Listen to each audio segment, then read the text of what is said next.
O Chile explodiu em outubro de 2019. Após um aumento na tarifa de metrô de Santiago, milhares saíram às ruas em uma demonstração de extremo cansaço com a ordem vigente. Sob a ditadura de Pinochet, 73 aos anos 90, os chilenos foram violentamente submetidos ao neoliberalismo. E os presidentes que sucederam o general, inclusive os socialistas, reforçaram o modelo. O resultado é um país altamente desigual, onde os direitos sociais estão nas mãos do mercado e boa parte dos cidadãos vive endividado. 3 décadas depois da redemocratização, na esteira de mobilizações indígenas, estudantis, feministas e de aposentados, que há anos vinham sacudindo o Chile, o mal-estar da população se transformou em manifestações, performances, incêndios, saques, pichações e ocupações de praças. O governo fez sua parte, decretou o estado de sítio, declarou guerra, mandou polícia e exército, prendeu, torturou, processou, estuprou e matou, além de ter ferido os olhos de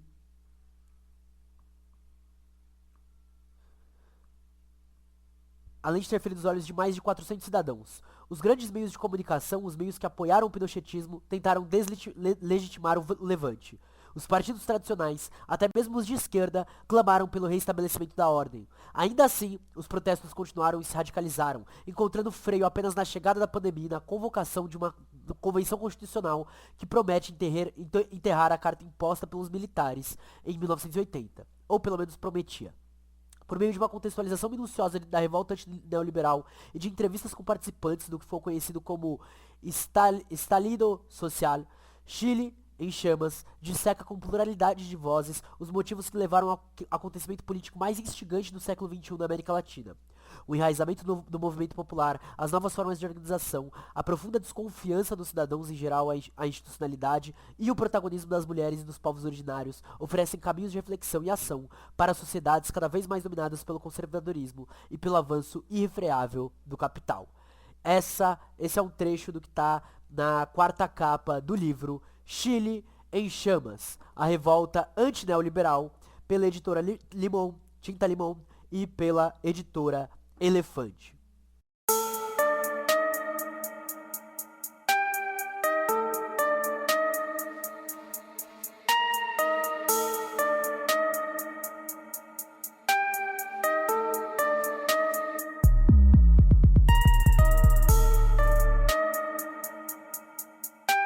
Salve geral, bem-vindos a mais um episódio da Caverna do Morcego, dando continuidade ao trabalho sobre o Chile.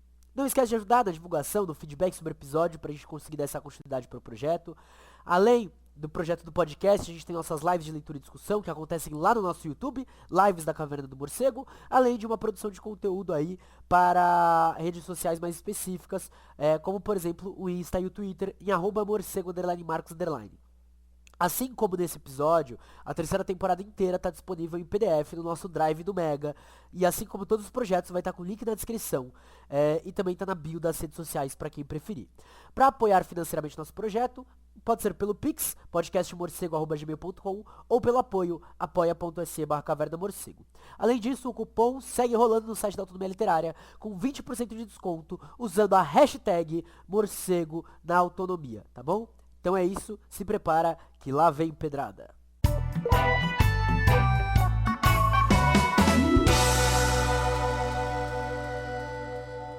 Usamos, portanto, o livro Chile em Chamas, a revolta neoliberal, publicado aqui no Brasil pela editora Elefante, e nos deparamos com um novo desafio, que é o de reunir o discurso de diversas pessoas, como o próprio livro é construído, só que aqui numa versão de áudio, numa versão com cortes, numa versão com um resumo de tudo isso. Primeiramente, queria elogiar essa editora pela iniciativa, que tem livros já sobre Paraguai, México, Cuba e esse daqui sobre o Chile. E essa é só uma das coleções que eles possuem, coleções fantásticas, né? Conheçam a Elefante, inclusive. Em segundo lugar, como sempre, tentarei separar o que é minha opinião e perspectiva dos autores. Porém, caso surjam dúvidas, abram o PDF, porque lá a gente vai ter a citação entre aspas, tá? Quando eu comecei a escrever o roteiro, a ideia era passar pelo menos pelo primeiro capítulo de entrevistas. Mas nesse episódio a gente ainda não vai ter entrevistas, a gente vai ter o prefácio e a introdução, beleza? E o prefácio para a edição brasileira foi feito por Joana Salem Vasconcelos, com o nome A Normalidade Era o Problema. Jorge Sharp havia se tornado prefeito de Valparaíso, o prefeito mais jovem de lá, diz que o que se abriu em 18 de outubro de 2019 é de tal intensidade que é difícil pensar que em curto ou médio prazo possa se fechar. Ao passo que Javier Amanzi, que faz parte da coordenaria feminista 8M, afirmou como sendo um movimento fortemente territorial. Era a expressão de uma nova imaginação política radical. Eram os excluídos que tomavam a frente, feministas, estudantes, aposentados, trabalhadores, desempregados, indígenas, indignados, empobrecidos, endividados. Entre outubro de 2009 e março de 2019 e março de 2020, as ruas chilenas foram ocupadas por um gigantesco baile de los que sobram, como dizia a canção de Los Prisioneiros em 1986. Na perigosa primeira linha, jovens com pedras e escudos coloridos, audazes, treinados durante uma década e meia de enfrentamentos com os carabineiros, a polícia chilena. Pela primeira vez, os radicais do corpo a corpo foram aplaudidos como heróis anônimos de uma rebelião de massas contra o sistema neoliberal. Aquilo que estamos chamando de mal-estar, esse incômodo geral, tornou-se politizado. Sua sequência mais visível foi a possibilidade histórica de enterrar o neoliberalismo de Augusto Pinochet, Sérgio de Castro, que foi Ministério da Fazenda, e Jaime Guzmán, que foi o colaborador jurídico de Pinochet, senador e fundador de um dos partidos conservadores. Abolindo a atual Constituição do país, criada em 80 pela ditadura, e refundando o país em bases profundamente populares e verdadeiramente democráticas. As pessoas presentes nesses momentos cruciais para a história política das massas subalternas e, mais especificamente, da realidade social chilena, foram as chamadas para esse livro. Serão elas que traremos para reflexão, e a gente começa já nesse episódio com a Joana Salim Vasconcelos. São os criadores de uma poética de rebelião, artífices da disputa pelo poder que se expressa com simbolismo nas pichações, nas performances feministas, nos murais, nas derrubadas dos monumentos, em cada palmo dos territórios convertidos ao utilitarismo do capital. O Chile é um mito neoliberal, o grande modelo exemplar, a grande referência dentro da América Latina pelos donos do poder. Mas, desde 2006, como trabalhamos no episódio anterior, dentro do próprio Chile, começou o sentimento de que mesmo sem Pinochet, o processo ditatorial era continuado. O modelo é baseado na dessocialização radical do trabalho, na desagregação de qualquer associativismo solidário, na sociabilidade individualista, na capitalização da previdência e, sobretudo, no endividamento generalizado como dispositivo de controle social. O agravante para a questão chilena, que é o que cruza os debates desde aqueles episódios do final da segunda temporada sobre El Salvador e Martim Baró, é que lá os direitos sociais são inconstitucionais, pois os mecanismos de gratuidade e as garantias de direito pelo Estado ferem as liberdades do mercado. A classe trabalhadora foi convertida ao status de consumidora, empobrecida e desamparada. E é um projeto não de 30 anos, mas pelo menos de 47, ou mais de 500, como ensinam lá no Chile os povos indígenas. Uma ditadura sanguinária foi implementada para dar o start necessário para o modelo neoliberal. A ditadura de Pinochet matou pelo menos 3.216 pessoas, torturou 38.254, roubou mais de 7 milhões de hectares de camponeses e indígenas, demitiu 230 mil trabalhadores e exilou 200 mil compatriotas. Dados que foram divulgados pela própria Comissão da Verdade em 91, 2001, 2004 e 2011. Só entre 2019 e 2020, no governo de Sebastião Pinheira, mais de 20 mil pessoas foram presas, mais de 4 mil feridas, sendo mais de 200 crianças, além de torturas, traumas oculares, estupros e assassinatos. Tudo isso em 4 meses, dentro de uma democracia protegida, ou seja, blindada contra experimentos populares de tipo alendista. A revolta de neoliberal, por um lado, buscava destituir, por outro, constituir, não só no sentido de uma nova constituição, mas da constituição de novos laços sociais e históricos entre os derrotados de muitas gerações, da constituição de perspectivas, práticas, valores e afetos da humanidade que se quer ser construída coletivamente a partir de agora. Há um giro epistemológico das esquerdas do Chile, impulsionado por feminismos alternativos, ecológicos, indígenas, plurais, cuidadores e combativos. Os feminismos e as perspectivas indígenas cumprem um papel pedagógico na reinvenção das infraestruturas do bem-estar comunitário. Se queremos destruir o modelo neoliberal, precisamos aprender a construir novas relações, matar o velho e sobrepor com o novo, destituir e constituir como parte dos mesmos gestos políticos. Com muita honra, agradeço as palavras de Joana Salim Vasconcelos, doutora em História Econômica pela USP, ao escrever uma tese sobre reforma agrária e pedagogia no Chile. É uma abertura especial do livro que nos proporcionou abrir esse episódio complicado de forma inspiradora.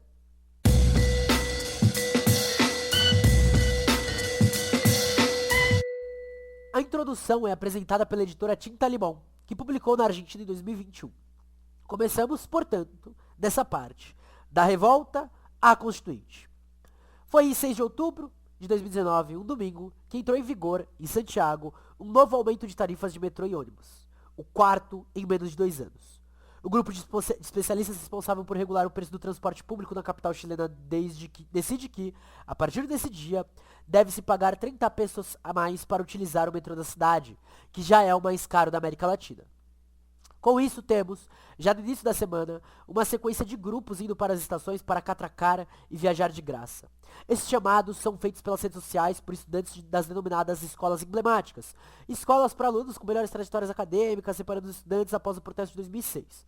Mas, agora enfrentavam também a Lei Aula Segura, implementada em 2018, que permitia a expulsão de estudantes presentes em ações violentas. O primeiro pula-catraca ocorre na segunda-feira, 7 de outubro, na estação Universidade de Chile. Nesse contexto, deputados do Renovação Nacional, partido do presidente Sebastião Pinheira, apresentam um projeto de lei que prevê sanções penais àqueles que usam o transporte público sem pagar tarifa. O próprio Pinheira questiona publicamente os protestos fora da lei, que atentam contra a liberdade de todos. O mal-estar passa a ser sentido por diversos setores da sociedade, tornando os atos mais violentos, multiplicando os protestos e confrontos com policiais. Na manhã de sexta-feira, dia 18, aos gritos de evadir, não pagar, outra forma de lutar, pular catraca, não pagar, outra forma de lutar, centenas de estudantes secundaristas fazem um chamado, novamente por meio das redes sociais, para se concentrar nas saídas das estações de metrô. Se concentrar nas saídas das estações de metrô. Então, entram em grupo e pulam as catracas, cantam, dançam, fazem intervenções nas paredes e até o fogo em alguns vagões. A tensão cresce. O governo evoca uma lei de segurança nacional, anuncia processos criminais contra os responsáveis pelos protestos e decide suspender a circulação de trens a partir das 2 horas da tarde. Alguns decidem voltar para casa. A paralisação da cidade, em um primeiro momento, parecia controlada. Em poucas horas, o protesto emerge do subsolo e irradia-se por toda a cidade. Na mesma noite, eclode a revolta. É aí que batem-se panelas, ocupam-se ruas e praças, montam-se barricadas, atacam-se supermercados, shoppings, bancos e farmácias, incendeiam-se 20 estações de metrô, uma dúzia de ônibus e o edifício daquela empresa de energia, da Enel. A empresa, fornecedora de energia elétrica. E a pergunta se instaura no ar. Teria o Chile acordado do pesadelo neoliberal? Um fim de semana intenso, com o metrô fechado e o povo tomando as ruas. O rumor de que os saqueadores se dirigem aos bairros ricos da capital corre por mensagens de WhatsApp, produzindo pânicos nas elites. Alguns moradores armam-se com paus e tacos de beisebol e saem para patrulhar as ruas. Vestem jalecos amarelo fluorescentes ao estilo francês, o que os diferencia perante o olhar policial que observa a turba furiosa. Pinheira ainda tenta cancelar o aumento da tarifa, mas já não eram somente 30 pesos, era sobre os últimos 30 anos. Então, o grupo que era desprestigiado desde a ditadura, mas também por inúmeros casos de corrupção, vai para a ação. Sob as ordens do general Javier Iturriaga del Campo, o exército se encarrega da situação e decreta um toque de recolher para as províncias de Santiago e Chacabuco e para as cidades de São Bernardo e Puente Alto, no entorno da capital, medida que posteriormente vai ser espalhada. Mesmo com o toque de recolher, durante a noite aumentam as barricadas e os saques. Então, na meia-noite do sábado, tanques são liberados. 10 mil militares patrulham as ruas. A violência recrudesce e registra-se a primeira morte. Mateusz Maggi, um professor polonês, assassinado pelo disparo ocidental de seu próprio sogro, um oficial aposentado do exército que tentava deter o saque a um supermercado. Eu não ia. Mas acho que é necessário relembrar o nome dessas pessoas que estavam revoltadas com o que é chamado de razão neoliberal. No dia seguinte, seriam conhecidas as mortes de Alicia Cofré Penha y Lillo, 42 anos, Paula Lorca Zamora, 45 e Renzo Barbosa, 38. Fica evidente o ódio social, o rechaço visceral à antipopular democracia chilena e as condições de vida da população. No domingo, já dia 20, se espalham medidas do estado de sítio. Ao afirmar estarem enfrentando uma organização criminosa, Pinheira tinha como intenção infundir o medo na sociedade. Mas a rebeldia somente se intensificava. Aparecem as primeiras denúncias de violações dos direitos humanos cometidas por agentes de Estado, tratamentos violentos, torturas e uma série de outros abusos. Não para por aí, também cresce o número de mortos. Entre eles, Kevin Gomes Morgado, músico de 23 anos, pai de uma menina de 2, fuzilado pelas costas por um militar no domingo à noite em frente à loja La Polar. O militar de 32 anos que puxou o gatilho alegou que estava havia 72 horas sem dormir, desde o início do estado de emergência, e que se assustou e disparou com sua escopeta pensando ver um coquetel molotov na roupa que Kevin segurava em suas mãos levantadas. Alex Núñez Sandoval, 39 anos, foi espancado até a morte pelos carabineiros do Metrosol em Maipú. Era técnico mecânico e tinha 3 filhos.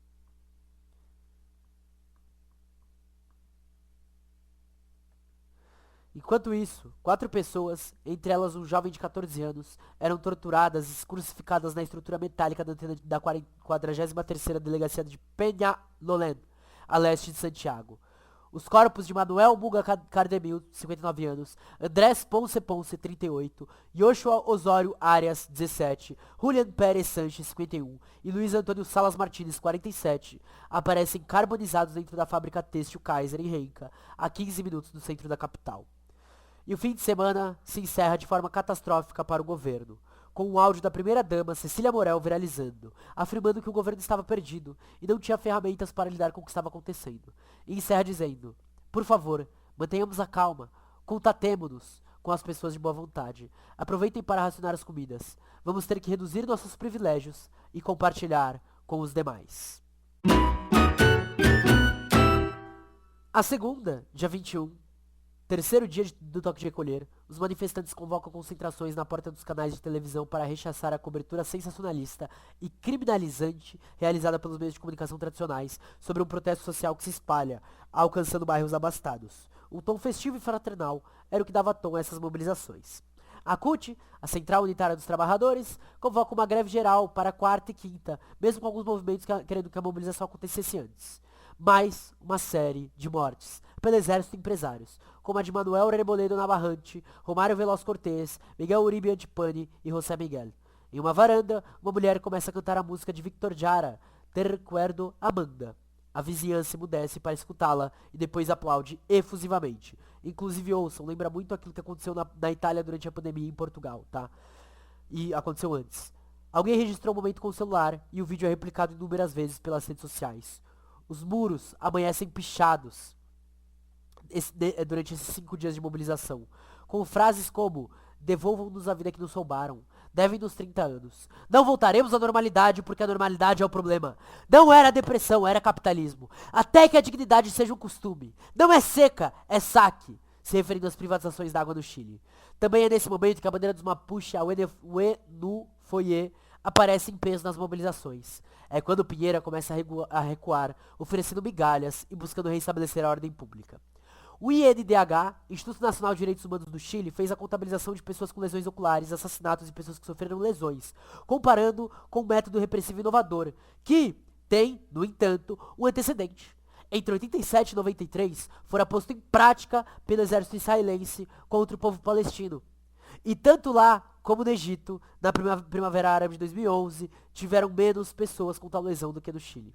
A crueldade e a desproporcionalidade da repressão são evidentes, e parece ter como objetivo central controlar o protesto e impedir a organização comunitária. Mas o povo segue resistindo, surgem novas reivindicações e novas formas de se manifestar culturalmente. Em Santiago, em frente à Igreja de los Sacramentos, uma orquestra sinfônica presta homenagem às vítimas da repressão interpretando o Requiem de Mozart. Vizinhos e organizações sociais se reúnem em praças e outros espaços públicos, compartilham informações, analisam as crises, pensam em iniciativas e propostas, imaginários são construídos de maneira compartilhada, a cidade se transforma em espaço de deliberação, intervenção e subjetivação. Entre as reivindicações especiais e setoriais, impõe-se com força ao pedido de uma Assembleia Constituinte. A Constituição neoliberal imposta pela ditadura de Augusto Pinochet e ainda vigente é vista como principal empecilho a qualquer reforma social popular. Mais manifestações pipocam, a grande parte pacífica, mesmo com a violência dos carabineiros. Intensifica-se o uso de balas de borracha, bombas de gás lacrimogêneo, tanques e caminhões com jatos d'água. Sobretudo na Plaza de la Dignidad, transformada em campo de batalha. Passa uma semana e chegamos em 25 de outubro, aos gritos de "O Chile acordou e não estamos em guerra".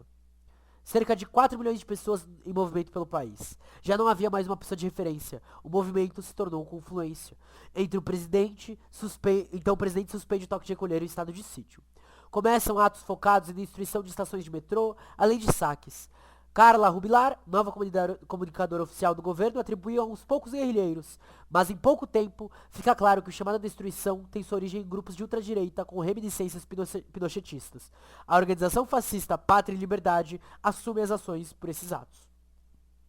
Em 29 de outubro, o professor de matemática Roberto Campos Weiss é detido.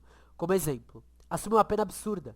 Era a intensificação da tendência punitivista do Estado chileno e de seus mecanismos de controle da ordem pública e repressão do protesto social. O uso generalizado da prisão preventiva e da legislação repressiva funciona como uma mensagem, uma ameaça ao conjunto do grupo social em protesto. O parlamento decide reabrir o processo da Assembleia Constituinte, enquanto Pinheiro afirma que não é prioridade o tema. Nessa mesma noite, os manifestantes marcham fantasiados. É Halloween.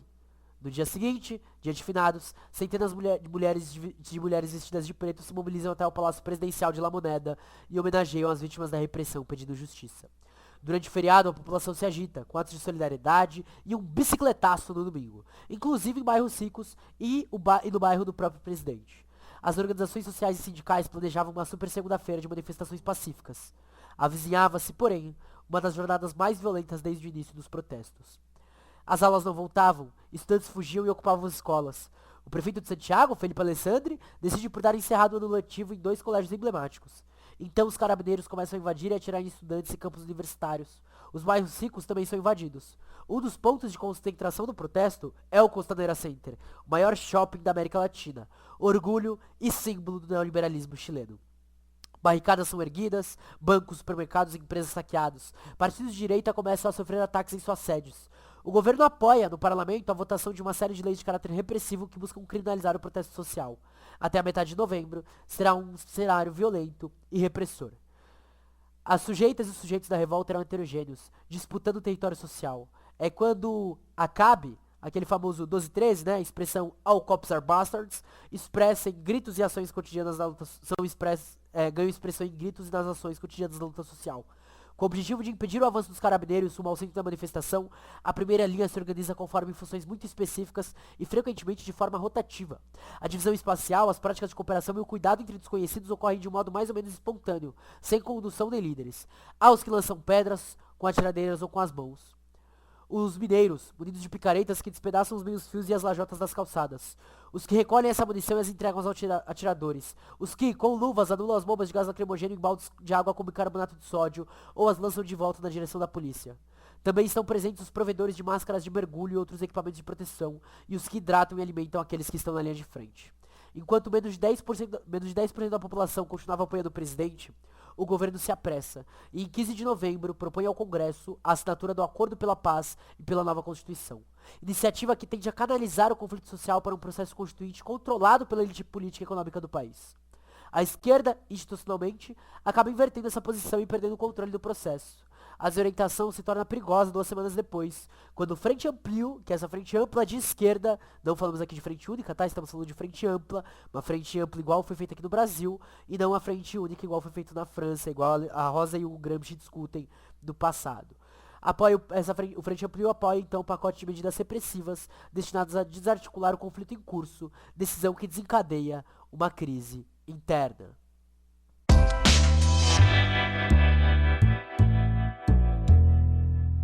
No meio de novembro, o movimento das ruas começa a passar por dúvidas e incertezas. É nesse contexto de incerteza que a mobilização questiona as próprias forças.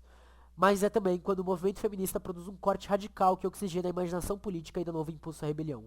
Em 20 de novembro, na frente de uma delegacia, é realizada uma encenação que é repetida até fora do país. Começa com 4 mulheres ensinando a performance Um Violador en tu Camino, que é aquele vídeo das minas com os olhos vendados, apontando, né, em frente à delegacia, falando, acusando os estupradores, que vai desde o Estado até os juízes, até os policiais, até a sociedade machista, né, então os homens em geral que estão, inclusive muitos deles na luta, até o próprio presidente.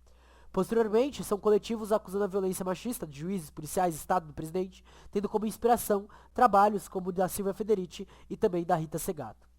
Era a dívida de uma vida, ou melhor, de todas as vidas ali presentes.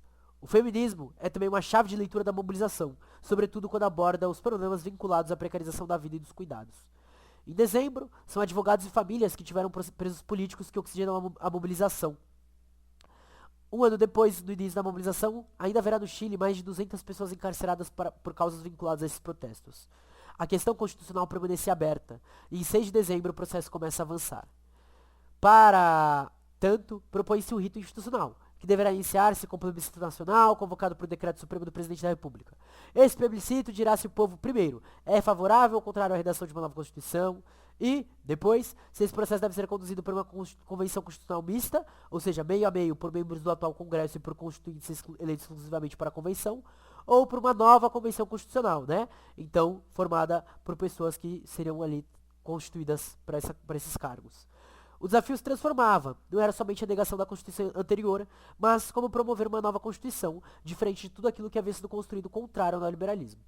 No final de dezembro, o governo aumenta a repressão, e Sebastião Pinheira fala, inclusive, que a culpa da violência contra os policiais era por causa, e vejam só, tá, gente, eu sei que é ridículo, do K-pop, Korean Pop, exato.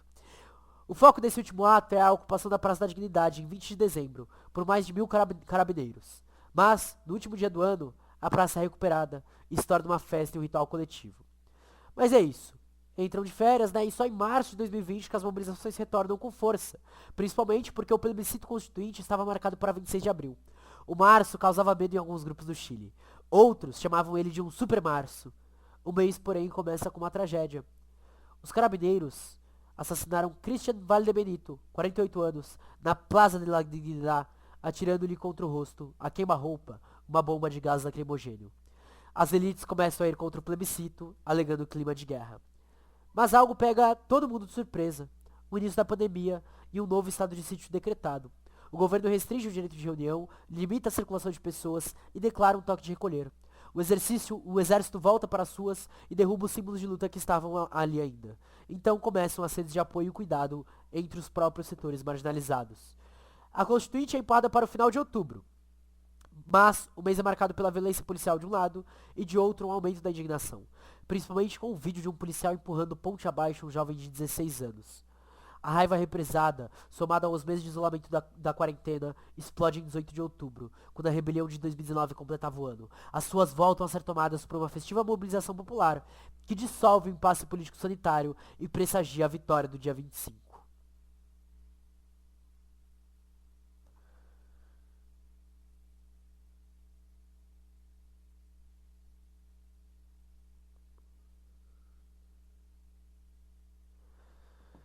Então, em 25 de outubro, o plebiscito aprova um acordo pela paz e a redação de uma nova constituinte que substitua a vigente, elaborada durante a ditadura pinochetista por Jaime Guzmán e que serve de estrutura jurídica ao neoliberalismo chinês.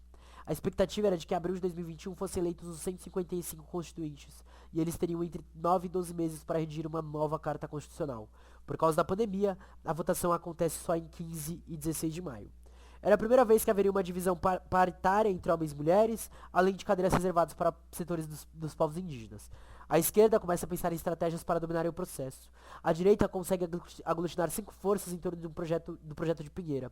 Forma-se também uma força com a social-democracia e outra com o Partido Comunista. E, num primeiro momento, vão ser os independentes, ou seja, pessoas ainda fora desses 3 setores, que serão maioria, principalmente com a escolha dos constituintes sendo realizadas por assembleias locais. Entre os independentes, destacam-se as listas de território constituinte e vocês constituintes, que congregam várias lideranças de organizações comunitárias e movimentos sociais que lutam contra o neoliberalismo. Outro espaço independente de relevância é formado por um grupo de intelectuais progressistas liberais de orientação social-democrata, os independientes não neutrales. Apenas 20% dos votantes comparecem às urnas no primeiro dia da votação. A esquerda e a direita, portanto, começam campanhas para que o povo vote. A direita, em vez de 50 vagas que era o esperado, que é um terço, consegue apenas 37. A social-democracia 25, a esquerda comunista 28. O resto, nas mãos dos independentes. A composição da Convenção Constitucional demonstrou claramente como a crise produzida pela rebelião de 2019 impactou as próprias estruturas partidárias. O governo sai abalado, a esquerda na procura de novas ferramentas e a direita sem conseguir articular as suas. Sabemos que os resultados não foram positivos hoje, né, embora tenha um governo de esquerda, mas um governo social-democrata neoliberal. Mecanismos foram levantados, inclusive pela sua democracia, prejudicando o processo de uma mudança concreta e mais profunda das estruturas chilenas. Porém, essa abertura será especial, porque a partir dela, nos próximos episódios, teremos uma visão de como as pessoas em luta observaram e impactaram esse processo. A gente abre com esse episódio caixas de ferramentas da imaginação política. Eu gosto de lembrar que nas entrelinhas desse texto tem formas de se fazer política, para que esse mal-estar seja superado de forma concreta, numa perspectiva anticapitalista, e que as lições de lá sejam aprendidas por nós daqui, por um internacionalismo e o internacionalismo socialista.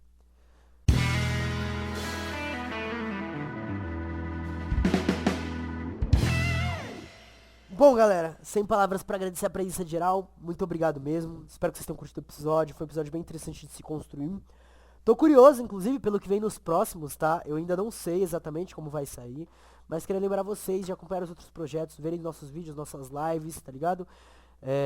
E é isso. A gente se vê aí no próximo episódio, então, que a gente vai continuar falando sobre o Chile, tá? Vai ser bastante episódio sobre o Chile, vai ter muita coisa pra gente discutir um pouco com mais profundidade, algumas coisas que eu acho que são importantes pra aqui, pra cá, principalmente referentes à militarização e à privatização da nossa vida. Beleza? A gente se vê na próxima, não esquece de apoiar, compartilhar, divulgar. Até mais. Um grande beijo e tchau!